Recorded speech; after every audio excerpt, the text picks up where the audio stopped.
अस्सलाम वालेकुम दोस्तों, मेरा नाम है अली और मैं सिर्फ हमेशा की तरफ जुदा दाऊद और आप देख रहे हैं जिस वक्त क्रिकेट लवर अली शो को देखना। तो दोस्तों आप लोग से बात करने जा रहे हैं, बात करेंगे आज आपके साथ टॉप क्रिकेट न्यूज़ का सेगमेंट आज आप लोग से शेयर करेंगे। नंबर 1 पे आप लोग से बात करने जा रहे हैं, जो हमारे पास अपडेट आ रही है वो आ रही है साइम अयूब को लेकर जो अपडेट आ रही है। फाइनली जो है वो ऑफिशियल अपडेट आ गई है पाकिस्तान क्रिकेट बोर्ड की तरफ से। क्या अपडेट आई है हम तक, क्या साइम अयूब जो है चैंपियन ट्रॉफी से भी बाहर हो जाएंगे, क्या कहानी है वो आपको बताएंगे। बात करेंगे इसके बाद कि पीएसएल में मजीद बड़े लोग जो बड़े प्लेयर्स हैं वो साइन इन हो गए हैं, कौन है वो भी आपको बताएंगे। शुएब मलिक के हवाले से बात करेंगे कि उन्होंने कराची किंग्स से अपनी राय जुदा कर ली और वो अभी भी एक नई फ्रेंचाइज की तलाश में है। ये क्या कहानी वो आप लोग से शेयर करेंगे। पाकिस्तान और वेस्ट इंडीज के दरमियान एक प्रैक्टिस मैच खेला जाना है 3 दिन का यहाँ पे इस्लामाबाद क्लब में, उसमें पाकिस्तान शाहीन का स्क्वाड आ गया, उस पर बात करेंगे। और इंडिया और ऑस्ट्रेलिया के हवाले से बात करेंगे। और एक खबर और चल रही है भाईजान, वो ये भी चल रही है कि रोहित शर्मा को शायद हार्दिक पांड्या चैंपियन ट्रॉफी में एज अ कैप्टन भी रिप्लेस कर दें। वो क्या खबर है वो भी आपको बताएंगे। तो अगर आप हमारे चैनल पर नहीं पहली बार आए, चैनल को लाजमी सब्सक्राइब करें और साथ ही बेल आइकन बजाना। तो बात का आगाज करते हैं नंबर 1 खबर के साथ जो हमारे पास आ रही है। तो साइम अयूब को लेकर जो वो ऑफिशियल अपडेट हमारे पास आ चुकी है और अपडेट ये आई है कि उनका जो एक्सरे है और साथ में जो भी वहां प्रोसीजर था एमआरआई वो डन कर ली है। और इन दोनों की जो रिपोर्ट्स हैं वो लंदन में जो स्पेशलिस्ट डॉक्टर है पाकिस्तान क्रिकेट बोर्ड का, उनको जो है भिजवा दी गई है। अब वो इन रिपोर्ट्स को देखते हुए फर्दर ये फैसला करेंगे कि साइम अयूब जो है वो कितनी देर के लिए जो है वो बाहर होते हैं, क्या वो चैंपियन ट्रॉफी से भी बाहर हो जाएंगे। लिहाजा रिपोर्ट उन तक पहुंच चुकी है, कल अब इसके ऊपर जो है फैसला आना है। बस आप ये दुआ करें कि किसी किस्म का फ्रैक्चर ना हुआ हो और ये ना हो कि साइम अयूब को जो है वो कम से कम 2 से 3 महीने लग जाए रिकवरी करते करते, क्योंकि जो तकलीफ उनकी बता रही थी वो तो यही बता रही थी कि मामला बहुत गड़बड़ है भाईजान। लेकिन साथ ही साथ ये भी अनाउंस कर दिया गया कि पाकिस्तान और साउथ अफ्रीका की अब जो टेस्ट सीरीज है और ये जो मैच है इसमें मजीद पार्टिसिपेट वो नहीं करेंगे, यानी कि अब वो ये टेस्ट मैच से तो बाहर हो चुके हैं। अच्छा दाऊद, एक और चीज थी यार, ये रूल बड़ा बुरा है। जैसे कि आपको पता होगा कि साइम अयूब जो बाहर हुए अब इनकी जो है वो रिप्लेसमेंट नहीं पाकिस्तान क्रिकेट बोर्ड जो है वो ले सकता। मसला ये है कि अगर इस तरीके से कोई बंदा बाहर हो जाता है तो फिर वो टीम 10 खिलाड़ियों के साथ खेलती है। कंकशन का अलबत्ता रूल है कि अगर सर के ऊपर लगकर जो है वो आप बाहर हो जाता है आपका कोई खिलाड़ी, तो उसकी रिप्लेसमेंट जो है ली जा सकती है, जिसके मैं टोटली अगेंस्ट हूं। मुझे लगता है कि आईसीसी को ये रूल अपना चेंज करना चाहिए। और अगर कोई प्लेयर इस तरह की इंजरी होने के बाद टेस्ट से पूरी तरह बाहर हो गया है तो ये कोई वो अच्छी बात नहीं है कि 10 खिलाड़ी खेले और एक तरफ से जो है 11 खेले। आपको फौरन से रिप्लेसमेंट लेनी चाहिए भाई। नहीं, बिल्कुल रिप्लेसमेंट होनी चाहिए।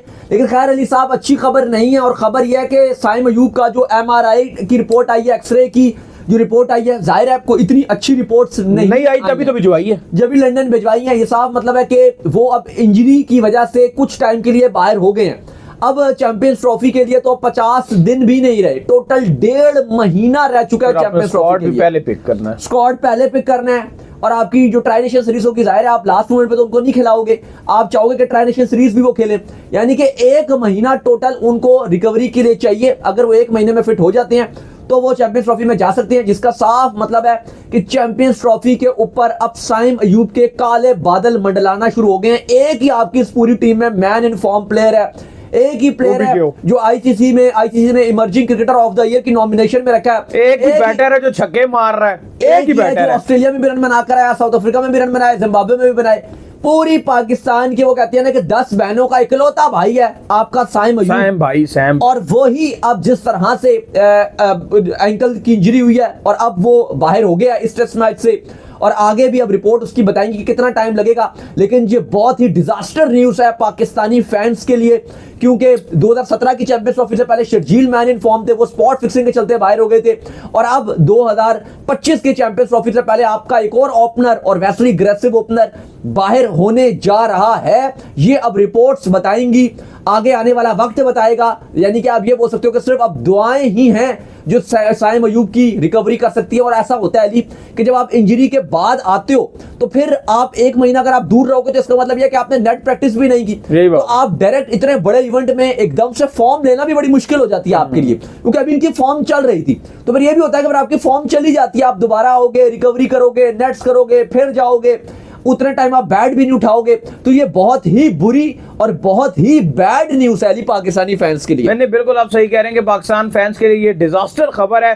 कोई भी पाकिस्तान का फैंस जो हमारे समेत इस खबर को नहीं सुनना चाहता, बल्कि हम साइम अयूब को वो चमकता हुआ सितारे के तौर पर देखना चाहते हैं कि जिससे फखर जमान 2017 में चैंपियन ट्रॉफी में आए थे और फिर आप छा गए थे। देखो आप बड़े बैटर तब ही बनते हो चाहे आप जितना मर्जी सीरीजों के अंदर जो वो रन बना लो, जब तक आप किसी बड़े इवेंट में खड़े होकर आप परफॉर्म नहीं करते, आप बड़े बैट्समैन नहीं बनते। दुआ यही है कि एक महीने बड़ा मौका था सैम के पास, 4 हफ्ते तक इनकी रिकवरी हो जाए और ट्राई नेशन सीरीज से पहले ये रिकवर हो जाए, ताकि उसमें जो 2 मैच तो पाकिस्तान को मिनिमम मिलेंगे, अगर फाइनल में गया तो 3 मैच मिल जाएंगे, वो खेल लें और फिर आपके जो फॉर्म है अपनी वो फिर लेकर चैंपियंस ट्रॉफी में जाएं। लेकिन अगर ऐसा ना हुआ तो बहुत ही मुश्किल हो जाएगा, क्योंकि वेस्ट इंडीज के साथ जो टेस्ट सीरीज है उससे भी अब ऑफिशियली तौर पे बाहर हो चुके हैं। जो आपकी टेस्ट सीरीज है, चलो वो तो इंपॉर्टेंट नहीं थी, लेकिन एक था कि प्रैक्टिस इनको बैटिंग की मिलती, पाकिस्तान में खेलते, फॉर्म अपनी दोबारा लेते और फिर वाइड बॉल में जाते तो इनके लिए आसानी होती। लेकिन फिलहाल ये वेस्ट इंडीज की टेस्ट सीरीज से भी बाहर हो चुके हैं और इस ये जो अभी ऑन गोइंग टेस्ट मैच है इससे भी बाहर हो चुके हैं। बिल्कुल। इसके बाद जो अपडेट आ रही है हमारे पास वो आ रही है पीएसएल के हवाले से। तो पीएसएल में जो बड़े प्लेयर्स की एंट्रीज हैं उनका जो सिलसिला है वो कंटिन्यू है। हर दूसरे दिन जो है वो नया प्लेयर आ जाता है। फिन एलन बड़े ही शानदार किस्म के प्लेयर हैं। याद होगा आपको जब पाकिस्तान ने टूर किया था न्यूजीलैंड का, तो शाहिन शाह अफरीदी एक एंड से बॉल कर रहे थे, एक एंड से हारिस रऊफ बॉल कर रहे थे और तीसरे एंड से जो हमारा फिल्टर जाके जंगल से बॉलें ला रहा था, बार बार छक्के मार रहे थे और जंगल में जो है बॉलें घुमाई पे घुमाई जा रहे थे, घुमाई पे घुमाई जा रहे थे। एग्रेसिव 3 बैट्समैन है, एंटर हो गए हैं भाई वो। मैं हैरान हूं, मतलब आईपीएल में इतना पैसा आता है, इतना पैसा करोड़ों रुपए दे दिए जाते हैं, फिन एलन को क्यों नहीं लिया? मतलब ये इस सवाल का मेरे पास नहीं है। और ये खाली न्यूजीलैंड में तोड़ा, इसने 2022 में ऑस्ट्रेलिया को भी फोड़ा था और ये हर टीम को तोड़ता फोड़ता है। और इतना करंटली न्यूजीलैंड का जबरदस्त खिलाड़ी, ऐसा भी नहीं कि रिटायर्ड है, करंट मैन इन फॉर्म है। लेकिन इसको क्यों नहीं आईपीएल की फ्रेंचाइज लेते या क्यों नहीं लिया? मतलब आई डोंट नो कि इसको क्यों फ्रेंचाइजी से नहीं लिया। ये फ्रेंचाइजीज का नुकसान है, इसमें इसका नुकसान नहीं है। तो फिलहाल जो बड़ी अपडेट है वो ये है कि फिन एलन इस पूरे स्क्वाड जो आपके ड्राफ्ट में फॉरेन प्लेयर है, सबसे डेंजरस खिलाड़ी फिन एलन आपके पीएसएल में आ गया। साथ ही साथ श्रीलंका का जबरदस्त एग्रेसिव बल्लेबाज है निसांका, पाथुम निसांका, भाई छक्के और चौकों की बारिश कर देता है, ये भी आ गया। कल श्रीलंका के कप्तान असलंका भी आ गए थे, आज सैम बिलिंग्स भी आ गए हैं। फिर इसके बाद ऑस्ट्रेलिया के रेली मेरिडिट है, बड़े शानदार खिलाड़ी हैं, ये भी आ गए हैं। तो अली साहब कल माइकल ब्रेसवेल भी आ गए थे, चैपमैन भी आ गए थे, होल्डर भी हैं, मुजीब जादरान भी हैं, बाकी बड़े बड़े नाम तो आपको ऑलरेडी पता है, जैसे डेविड वार्नर हो गए, एक से एक बड़ा एलेक्स कैरे हो गए, मैथ्यू शॉट हो गए, एडम मिलने, क्रिस लेन, मुजीब उल जादरान, बहुत ही तगड़े तगड़े किस्म के जो पीएसएल के प्लेयर्स हैं अली साहब वो नजर आ रहे हैं। और ये सिलसिला जारी है। अभी अपडेट ये आ रही है कि एस्टन एगर से भी मामलात बड़ी जल्दी तय पाए जा रहे हैं, उनके भी इम्कान है कि वो आ रहे हैं। एजाज पटेल है न्यूजीलैंड के, उनसे मामलात काफी हद तक तय पा रहे हैं, वो आ रहे हैं। और भी काफी सारे प्लेयर हैं। इस बार हकीकत तौर पर मैं आपको बताऊं तो इस बार सबसे ज्यादा मुझे जो पर्सनली फील हो रहा है कि इस बार सबसे ज्यादा बड़े जो ओवरसीज प्लेयर हैं वो आ रहे हैं। और हम उस टाइम भी पहले भी बात कर रहे थे कि ये पीसीबी बहुत अच्छा काम करने जा रहा है कि जो आईपीएल के टाइम पे रखने जा रहा है, क्योंकि आईपीएल के जब टाइम पर नहीं होता तो प्लेयर्स कोई और लीगे लूगे अपनी नेशनल ड्यूटी पे बिजी होते थे। आईपीएल के टाइम कोई और लीग होती नहीं है, तो सारे जो प्लेयर अनसोल्ड थे, बहुत बड़े बड़े नाम हैं, ये सब अब पीएसएल खेलने के लिए आ रहे हैं, तो मजा आएगा इस बार। नहीं बिल्कुल आप सही कह रहे हैं कि बहुत मजा आएगा जिस तरह से नामों की जो वो एंट्री हो रही है। खैर इसके बाद जो अपडेट आ रही है जी वो आ रही है शुएब मलिक के हवाले से। और अपडेट ये आ रही है कि शुएब मलिक ने ये बोला कि मैं कराची किंग्स से जो है मेरी राहें जो है अब जुदा हो गई हैं। काफी टाइम से मैं कराची किंग्स के साथ रहा, उनके ऑनर ने मुझे बड़ा सपोर्ट किया, कराची किंग्स की टीम ने मुझे बड़ा सपोर्ट किया, लिहाजा अब जो हमारी राहें जो है वो आपस में जुदा हो गई हैं, लिहाजा वो कराची किंग्स से नहीं खेलेंगे और एक नई फ्रेंचाइज की तलाश में है जो उनको ड्राफ्ट में पिक करें। क्या लगता है दाऊद, शुएब मलिक पिक होंगे? मुझे तो नहीं लगता। देखिए मुझे भी लगता है कि हो तो जाएंगे शायद पिक, लेकिन मुझे लगता नहीं है कि किसी को लेना चाहिए शुएब मलिक को। मैं ये कहना चाह रहा हूं आज हैं बस। मुझे लगता नहीं है कि किसी को लेना चाहिए, लेकिन मुझे ये है कि फिर भी फ्रेंचाइजीज मलिक को ले ही लेती है, एक आध कोई फ्रेंचाइज। क्या लगता है अपनी वाइफ मैं पर्सनली नहीं चाहता के लिए तो नहीं खेलते यार कि मैं पर्सनली नहीं चाहता कि शुएब मलिक को अब ड्राफ्ट में आना चाहिए। फिलहाल नहीं है कोई, ना फ्यूचर है, ना उनको आना चाहिए और ना सिलेक्ट करना चाहिए, ये मैं पर्सनली चाहता हूं। लेकिन मुझे पता है कि मलिक आएंगे ड्राफ्ट में, उनको कोई ना कोई ले भी जाएगा, ये एक्चुअली एंड में यही होना है। लेकिन अली साहब मलिक ने बता दिया कि कराची किंग्स से उनके रास्ते अलग हो रहे हैं। बार बार ये कराची किंग्स में जाते हैं, फिर बार बार वापस मुड़ मुड़ के उसकी तरफ दोबारा जाते हैं। ये भी एक अपने में एक अजीब चीज है। आपको पता है पहले एडिशन में भी कराची के पास थे, फिर बोपारा और इनकी लड़ाई हुई, फिर चले गए, फिर दोबारा आ गए, फिर घूम फिर के फिर आ जाते हैं, फिर चले जाते हैं। आमिर का आपको पता है वो बयान था जब उन्होंने कहा था बाबर चलेंगे और इनके बदले में मलिक और वो हैदर अली और वो जब 3-3 इन्होंने खिलाड़ी ले लिए थे। लेकिन अब फाइनली वो भी नहीं रहे, आमिर भी पार्ट नहीं है, इमाद भी नहीं है, मलिक भी जो है वो जा चुके हैं, उन्होंने कराची को छोड़ दिया। अपडेट ये थी इनसाइड स्टोरी कि कराची किंग्स ने मलिक को खुद ही बोल दिया था कि भाई हम आपको रखना नहीं चाह रहे, तो फिर मलिक खुद ही आराम से जो है वो इनके साथ अलग हो गए। दूसरी तरफ आज इस्लामाबाद यूनाइटेड ने भी अली एक पोस्ट शेयर की हुई है कि भाई कुछ अब मुझे एग्जैक्ट नहीं याद आ रही, लेकिन कुछ इस तरह की हुई है जी कि दिल दुखेगा जब तुम जाओगे या तुम्हारी याद आएगी तुम्हारे जाने के बाद, कुछ ऐसा उन्होंने लिखा था। तो इसका मतलब ये है कि वो भी किसी बड़े खिलाड़ी को जो है वो रिलीज करने जा रहे हैं। अब लोग पेशन गोई कर रहे हैं, कोई कह रहा है कहीं ऐसा तो नहीं हो जाएगा कि कब शादाब को रिलीज कर देंगे, कि मुझे शादाब को तो नहीं लगता। अलबत्ता मुझे लग रहा है कि फ़हीम अशरफ और रुमान रईस एक ऐसे मुझे नाम लग रहे हैं जिनको शायद इस्लामाबाद यूनाइटेड आउट कर दे। बाकी इमाद वसीम ने तो लास्ट में इनको जितवाने वाले बंदे ही वो थे, सारे प्ले ऑफ्स में वही रन बना रहे थे और परफॉर्मेंसेस दिखाई थी। तो मुझे लगता है कि इमाद को बाहर करेंगे, लेकिन कोई बड़े नाम इस्लामाबाद यूनाइटेड से भी बाहर होने जा रहे हैं। आपको पता है रिटेंशन होनी है, तो उससे पहले फ्रेंचाइजीज अब अपनी छाटी जो है वो शुरू कर दिया उन्होंने। इसके बाद जो अपडेट आ रही है, जो हमारे पास वो अपडेट आ रही है पाकिस्तान और वेस्ट इंडीज के हवाले से। तो आपको पता है कि पाकिस्तान और वेस्ट इंडीज की जो सीरीज है उसका आगाज होगा अगले मंथ। वैसे तो किसी को भी इंटरेस्ट नहीं है, इवन साउथ अफ्रीका की टेस्ट सीरीज इतने पाकिस्तानी अवाम नहीं देख रही, तो वेस्ट इंडीज की टेस्ट सीरीज क्या उन्होंने देखनी है। अलबत्ता शाहीन का स्क्वाड जो है वो आ गया है। आपके साजिद माजिद जो बड़े फेवरेट है, साजिद नुमान पाकिस्तान में, उन दोनों की जो स्क्वाड के अंदर वापसी भी होगी। फिलहाल शाहीन का स्क्वाड अनाउंस कर दिया है, जो पहले 3 रोजा जो प्रैक्टिस मैच खेला जाएगा, क्योंकि बड़ा शानदार मैच है ये सीरीज का, लिहाजा पहले उन्होंने प्रैक्टिस भी रखवाई है इसको लेकर। टेस्ट मैच टेस्ट सीरीज से पहले होम जो अवे टीम होती है उसको प्रैक्टिस का मौका ऑलरेडी दिया ही जाता है। दोनों को WTC में बड़ा आगे जाना है। बताएं जी क्या तीन दिन का जो वार्म अप मैच खेला जाएगा इस्लामाबाद में, 10 जनवरी से ये स्टार्ट होगा, 10, 11, 12 तक चलेगा। पाकिस्तान ने अपना स्क्वाड अनाउंस कर दिया। वेस्ट इंडीज का भी स्क्वाड हमारे सामने है। क्रेग ब्रैथवेट वेस्ट इंडीज की कप्तानी करेंगे, जबकि पाकिस्तान के स्क्वाड में मामूल हक कप्तानी करेंगे। बाकी यंगस्टर्स को चांस दिया गया है पाकिस्तान शाहीन की तरफ से। अहमद बशीर हैं, सैफी अब्दुल्ला हैं, अली ज़रियाब हैं, हसीबुल्ला, हुसैन तल्लत, काशिफ अली हुरैरा को रखा गया है, रमीज़ जूनियर हैं, सुलेमान को रखा गया। मूसा खान की डोमेस्टिक में अच्छी परफॉर्मेंस के बाद वापसी हुई है। उमैर बिन यूसुफ हैं, रोयल नज़ीर हैं और साद खान, यानी कि काफ़ी सारे जो आपके यंगस्टर्स हैं इनको मौका दिया गया है। बिल्कुल। इसके बाद जो अपडेट आ रही है हमारे पास वो आ रही है इंडिया और ऑस्ट्रेलिया के हवाले से। तो इंडिया और ऑस्ट्रेलिया का टेस्ट मैच का सिलसिला भी जारी है।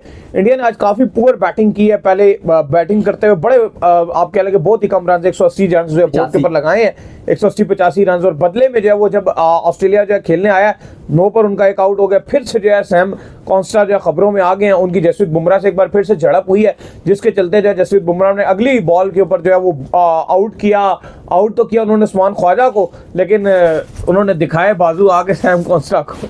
देखो कॉन्स्टेंस की तो लड़ाई आपको पता है वो अब रिमेन चलती जा रही है। आज भी कोई रोला चल रहा था जी, वो बुमराह चाहते जी कि टाइम वेस्ट कर रहे हैं और वो चाहते कि जल्दी जल्दी ओवर डाल दें। बड़ा मामलात बड़े हीटेड हो गए थे, लेकिन अली इंडिया 185 पे ऑल आउट हो गया। खराब खेला है बहुत ही। एक बात समझ नहीं आ रही कि इंडिया इतना डिफेंसिव माइंडसेट के साथ खेल रहा है, इतना स्लो। विराट कोहली की आज आप देखो पहली बॉल पे उनका कैच ऑलमोस्ट हो गया था, बड़ा कंट्रोवर्शियल था, वहां पे गेंद को उछाल दिया था बड़े स्मिथ ने, फिर वो लबूशन ने कैच पकड़ लिया दोबारा, फिर थर्ड अंपायर के पास बात गई, उनको डाउट था तो फिर उन्होंने नॉट आउट दे दिया। 100 बॉलें लगभग कोहली खेल गए, 100 बॉलें जडेजा खेल गए, 100 बॉलें आपके पंत खेल गए लगभग। हाँ चलो कोहली ने 100 नहीं खेली, लेकिन वही इतनी 70 गेंदें खेल गए। यार आप ये देखो कि जब आप 70 गेंदें खेल के 17 रन बना रहे हो, एक 100 बॉलें खेल के 30 रन बना रहे हो, मतलब आप तेज खेलने के लिए जाओ।